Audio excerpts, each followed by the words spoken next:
Ya, kalau berdasarkan tempat ya dibuka dia. Saya pikir untuk desain interiornya memang dibuat untuk disembunyikan gitu ya. Sehingga kan kita bisa melihat ya penyidik, artinya berangkas itu, berada di balik pintu Hmm. ya atau di, balik ruangan ya. Jadi memang sepertinya itu ingin menyembunyikan sehingga dari kasat mata. Tetapi tadi yang saya katakan Bersama rekan penegak hukum tentunya saling mendukung bagaimana ini menjadi terang, menjadi jelas dan bisa kita jelaskan kepada masyarakat bahwa Jampitsus tidak ada keterkaitan dalam bisnis yang apa yang telah diberitakan di medsos seperti di Cipete. Pemirsa, penyidikan dugaan korupsi dan tindak pidana pencucian uang yang ditangani Polri kini menjadi sorotan luas. Bukan hanya karena besarnya nilai uang dan aset yang diamankan, tetapi juga karena munculnya sejumlah isu yang dikaitkan dengan pejabat di lingkungan Kejaksaan Agung. Sudah bersama kita di studio Yudi Purnomo, mantan penyidik KPK, dan Yenti Garnasih, pakar tindak pidana pencucian uang atau TPPU. Mas Yudi, terima kasih sudah hadir di studio. siap. Ibu Yenti, apa kabar? Alhamdulillah baik. Alhamdulillah. Baik, saya mulai dulu ke Mas Yudi. Ya. Mas Yudi, ini yang digeledah lokasi-lokasi pribadi ya, bukan kantor resmi ya. Ini apa artinya? Saya pikir ada berbagai macam ya. Ada sekitar 13 sampai tadi malam ya. Ya. Termasuk ada dugaan kantor. Jadi kalau penyidik melakukan penggeledahan, tentu mereka sudah berdasarkan analisis ya, mengapa tempat tersebut digeledah. Karena penggeledahan adalah serangkaian tindakan penyidik untuk ya mencari dan menemukan ya barang bukti yang diduga berada ya di suatu tempat. Ya entah disembunyikan atau memang berada di tempat tersebut. Artinya tentu tempat yang digeledah itu adalah tempat-tempat yang penyidik yakin di situ ada barang, entah misalnya dokumen, termasuk aset-aset uang dan sebagainya. Dan kalau penyidik di awal ini lebih banyak ke kediaman pribadi ya, misalnya ke money changer ataupun ke kafe, artinya memang untuk awalan penyidik berusaha untuk mendapatkan barang bukti berdasarkan teknik follow the money ya, uang, aset dan sebagainya, dan berhasil. Ya. Ya hampir 1,5 triliun, baik dalam bentuk rupiah, dolar Singapura, dolar Amerika maupun dalam bentuk emas ya, hampir 74 kilo gitu. Nah, dalam penggeledahan tersebut kan tentu penyidik juga telah meminta penetapan dari pengadilan. Dan kan tidak ada halangan dalam penggeledahan ya, alhamdulillah. Kemudian juga kita tahu juga bahwa dalam proses penggeledahan tersebut ya, penyidik berhasil menemukan barang bukti. Nah, ini memang bentuk penegakan hukum represif ya, dan diatur dalam KUHP ya. Ini artinya penyidik sudah mengantongi apa saja? Sprindik, surat izin dari pengadilan negeri? Oh iya, tadi saya katakan bahwa tentu dalam melakukan penggeledahan tidak asal ya.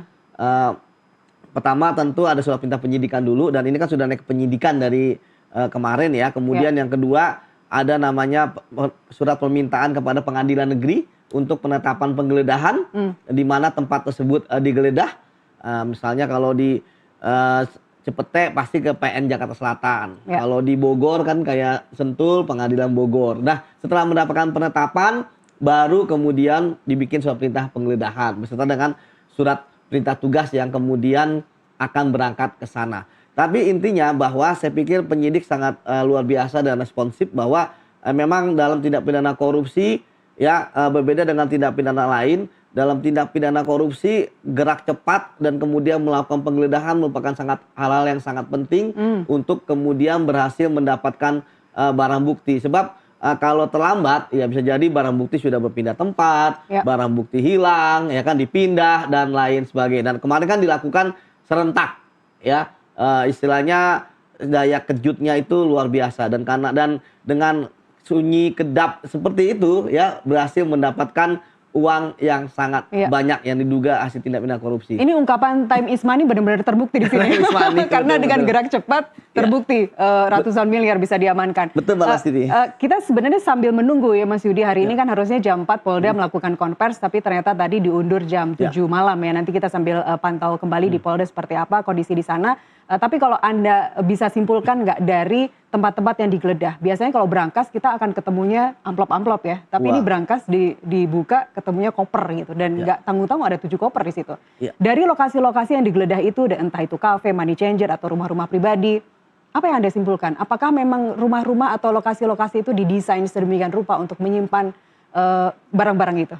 Ya, kalau berdasarkan tempat ya dibuka dia. Saya pikir untuk desain interiornya memang dibuat untuk disembunyikan gitu ya. Sehingga kan kita bisa melihat ya penyidik artinya berangkas itu berada di balik pintu ya atau di balik ruangan ya. Jadi memang sepertinya itu ingin menyembunyikan sehingga dari kasat mata. Tetapi tadi yang saya katakan bahwa dalam penggeledahan ini yang menarik ya Mbak Nastiti, pengalaman saya kan kita tuh sudah dilatih ya. Bagaimana ketika menggeledah itu kita benar-benar melakukan penggeledahan secara baik ya. Misalnya kita dari ruangan depan dulu, kemudian ke belakang, cek atas, ketok tembok. Karena dari beberapa pengalaman saya juga terkadang kita tok-tok tembok gitu ya. Ternyata tembok itu kosong udaranya, ternyata dibongkar, ternyata di situ tempat. Dan memang berangkas merupakan salah satu tempat ya, yang itu kalau ada penggeledahan biasanya di tempat-tempat para pejabat itu ada ya. Kenapa? Karena itu untuk menyimpan aset-aset mereka. Kan mereka juga tidak mau asetnya hilang juga. Apalagi kalau kemarin kan di kafe kan tempat keramaian gitu kan. Kalau ada ini kan ada kuncinya dan sebagainya dan ada passwordnya gitu. Jadi memang ketika kita geledah itu pengalaman saya menemukan berangkas kita seperti ada harta karun nih gitu kan. Ya tapi kadang-kadang ada juga kalau misalnya udah dipindahkan kosong. Tapi setidaknya kita yakin ngapain orang beli berangkas atau punya berangkas kalau dulu tidak pernah ada barang-barang berharga di situ. Kita tetap akan menjalankan permintaan dari Kapus Penkum Kejagung kemarin yang minta kita untuk menjunjung tinggi asas praduga tak bersalah dalam hal ini. Tapi kalau boleh disimpulkan dengan lokasi atau tempat-tempat penggeledahan yang sudah kita sama-sama saksikan, Anda bisa mengambil kesimpulan bahwa ini bukan petty corruption lagi ya, ini grand corruption yang nggak main-main. Iya, dari jumlahnya sangat besar saja yang ditemukan itu sudah besarnya sampai setengah triliun, itu besar gitu. Dan itu kemungkinan masih bertambah lagi. Dalam beberapa kasus bupati yang ditangkap belakangan ini kan dari ratusan sampai 1 miliar 2 miliar, artinya 2 digit aja gitu ya. Dalam sisa miliaran gitu ya. Artinya ini benar-benar luar biasa. Ya sekali lagi karena kasusnya pun 3 ya. Batu bara ya yang awalnya dan 2 kasus lainnya. Begitu Mbak Nastiti. Oke. Saya ke Bu Yenti untuk membedakan antara korupsi dengan TPPU, Bu Yenti, Anda sebagai pakar TPPU di sini. Kalau korupsi kan sering menjadi kejahatan asal ya yang menghasilkan uang haram. Sementara kalau kita bicara pencucian uang atau TPPU, itu rangkaian tindakan berikutnya untuk menyembunyikan jejak uang korupsi tersebut. Pertanyaan saya adalah unsur hukum apa yang harus terpenuhi agar seseorang bisa dijerat dengan pasal-pasal TPPU? Ya, kalau untuk TPPU, pertama juga harus ada kejahatan asalnya. Di situ kan disebutkan ya menyembunyikan, membelanjakan, menyimpan, membayarkan, mentransferkan atas harta kekayaan yang didapat dari kejahatan asal. Artinya dalam hal ini ada kejahatan asal, kemudian ada perbuatan lagi yaitu mengalirkan, dan orang yang menerima aliran pun kena TPPU, yang mengalirkan kena TPPU dan korupsi. Artinya apa?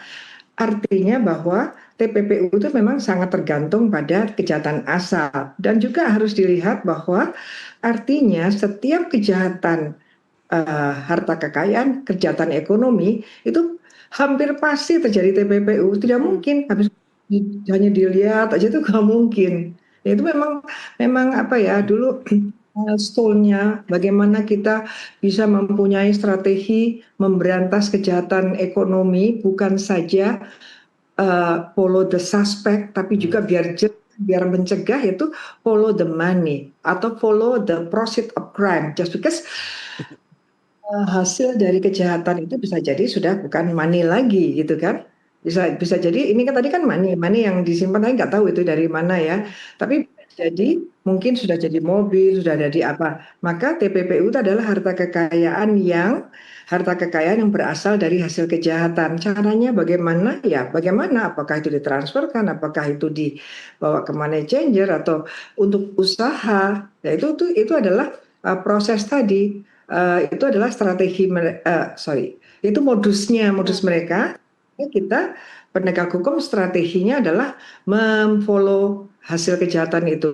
Maka ketika penyidik pasti ini ada penyelidikan, Mas. Secara teknis Mas Yudi udah sangat tahu penyelidikan OTT ini penyelidikan nggak mungkin hanya 5 bulan atau 6 bulan, saya kira enggak, ya udah pasti lebih dari itu. Penyelidikan sudah sangat lama dan kemudian tiba saatnya penyidik menentukan bahwa 2 alat bukti untuk korupsinya sudah cukup, ya.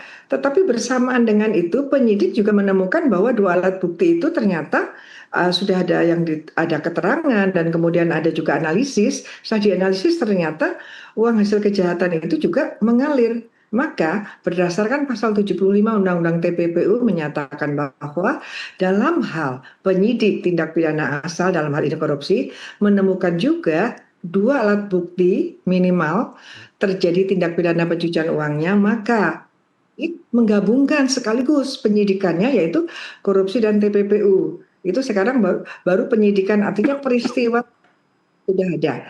Artinya sudah menemukan kejahatannya, yaitu kejahatan korupsi dan kejahatan TPPU. Nanti for the next, mungkin nanti sore atau nanti malam, seharusnya segera menentukan tersangkanya siapa, karena sudah ada penggeledahan.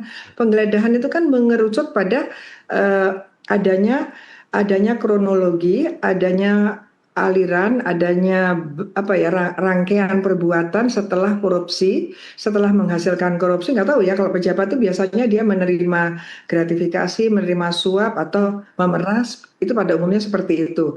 Nah, yang memeras siapa, yang menyuap siapa, itu biasanya pihak swastanya. Berkaitan dengan apa ya, kalau di sini kan katanya Asabri, Krakatau Steel, dan Batubara PLTU, ya kan? Itu pasti di antara mereka kan ada perusahaannya, ada pihak ketiganya. Nanti juga prosesnya bakal banyak ini. Kenapa ada seperti itu? Siapa saja yang terlibat? Polisinya siapa? Jangan-jangan PLTU tadi kementeriannya siapa? Menterinya siapa pada waktu itu?